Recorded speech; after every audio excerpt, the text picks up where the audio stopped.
আসসালামু আলাইকুম and hello everyone, welcome back to Fariamin vlogs. আশা করি আপনারা সকলেই ভালো আছেন। আমি আলহামদুলিল্লাহ ভালোই আছি। তো আজকের ভিডিওটাও শুরু করছি। আজকে অন্যরকম একটা দিন, অন্যরকম রুটিন, অন্যরকম সব কিছু। তো আশা করি আপনাদের কাছে এই ভিডিওগুলো ভালোই লাগে। যদি ভালো লাগে অবশ্যই আমার চ্যানেলটাতে একটা লাইক ফলো দিয়ে দিবেন। আর আমার কিন্তু একটা ইউটিউব চ্যানেলও আছে, সেখানে আপনারা চাইলে সাবস্ক্রাইব করতে পারেন। তো আজকের ব্লগটা একদম সকাল থেকেই শুরু করলাম।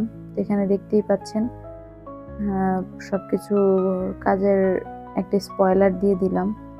এখন যেহেতু আমার একটাই হেল্পিং হ্যান্ড, সো অনেক কিছু আমারই করতে হয়। সকালে উঠেই বিছানা গুছিয়ে আমার কাজ শুরু হয়ে যায় হলো গিয়ে মানে ব্রেকফাস্ট রেডি করা, যেটা আরিশা পরোটা অনেক লাইক করে। এখানে দেখেন একটা ট্রিক্স আপনাদেরকে দেখাই দিলাম যে পরোটা বেশি অয়েলি হয়ে গেলে সেটার উপর একটা মানে ভাজা ছাড়া পরোটা দিলে কিন্তু সেই পরোটাটা তেলটা শুষে নেয়। এই যে আমার এখানে ডিম ভাজা শেষ। এর মধ্যে দেখি যে আমার প্রেশারটা মানে আমার শরীরটা খারাপ লাগছিল, একটু প্রেশারটা মেপে নিচ্ছিলাম। দেখেন প্রেশারটা কত লো।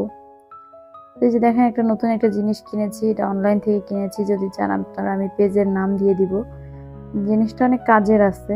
আমি সবকিছু একটু মেসড আপ করে রেখেছি, বাট আমি একটা র্যাক ও কিচেন ডিশ র্যাক কিনেছিলাম, ওইটার থেকেও এটা ভালো। ওটা স্পেশিয়াস, ওইটা এখানে রাখার জন্য না, ওইটা সাইডে রেখেছি, দেখাবো কিচেনের ভিডিওতেই আছে। তো এখানে আমি বেডশিটটা চেঞ্জ করে নিচ্ছি। আমি কিন্তু সপ্তাহে একবার করে বেডশিট চেঞ্জ করি, বা আমার একটু মানে লাইক ওসিডি টাইপেরই প্রবলেম আছে। বেডশিট চেঞ্জ না করলে আমার ভালো লাগে না। তো এই বেডশিটটা আমার আম্মু আমাকে দিছে। ম্যাক্সিমাম বেডশিটই আমার আম্মুই দেয়। তো এখানে কিছু কাপড় চোপড় বুয়া বারান্দা থেকে এনে গিয়েছিল, সেগুলো আমি আবার রেখে দিচ্ছিলাম। তো আজকে কিন্তু অনেক মজাদার একটা খাবার রান্না করব, সেটাও আমার আম্মু দিয়ে গেছে, কেটে বেছে সবকিছু করে দিয়ে গেছে আম্মু, ভুড়ি। তো সেই ভুড়িটাই রান্না করব। মাংস আসলে যেভাবে রান্না করে সব মশলা টশলা দিয়ে পেঁয়াজটা ভেজে তারপরে রান্নাটা বসাই দিব। তো আপনারা কে কোথা থেকে আমার ভিডিওটা দেখছেন অবশ্যই কিন্তু কমেন্ট করে জানাবেন। তো কিচেনটা একটু পরিবর্তন করেছি, দেখেন এই র্যাক শেলফ দুটো একসাথে রেখেছি, আর রাইস কুকারটা একটু একটা সাইডে রেখেছি। তো এই আসলে শরীরটা ভালো লাগতেছে না বেশি, শরীরটা কয়েকদিন ধরেই খুব খারাপ। আর কারা কারা আমার মধ্যে এরকম প্রবলেম আছে যে রান্না করতে করতে আবার কিচেন ক্লিন করতে হয়, এটা কিন্তু আমার মানে এতে হাত পুড়েও যায়, কিন্তু আমার ভাই ক্লিন করাই লাগবে, এরকম অ্যাজ লাইক দিস। এখানে আমার বুড়িটা কিন্তু কষানো হয়ে গেল। এখন আমি একটু ঝোলের পানি দিয়ে বুড়িটা নামিয়ে ফেলবো।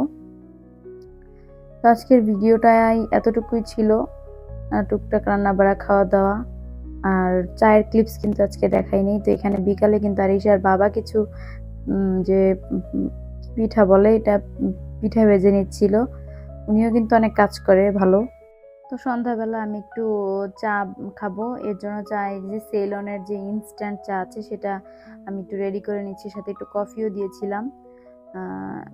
তো আজকের ভিডিওটা এই পর্যন্তই হবে। দেখেন কফির কালারটা আমি ওভেনেই কিন্তু চা আর কফি মানে মিক্সারটা বানিয়েছি, অনেক মজাই লেগেছে।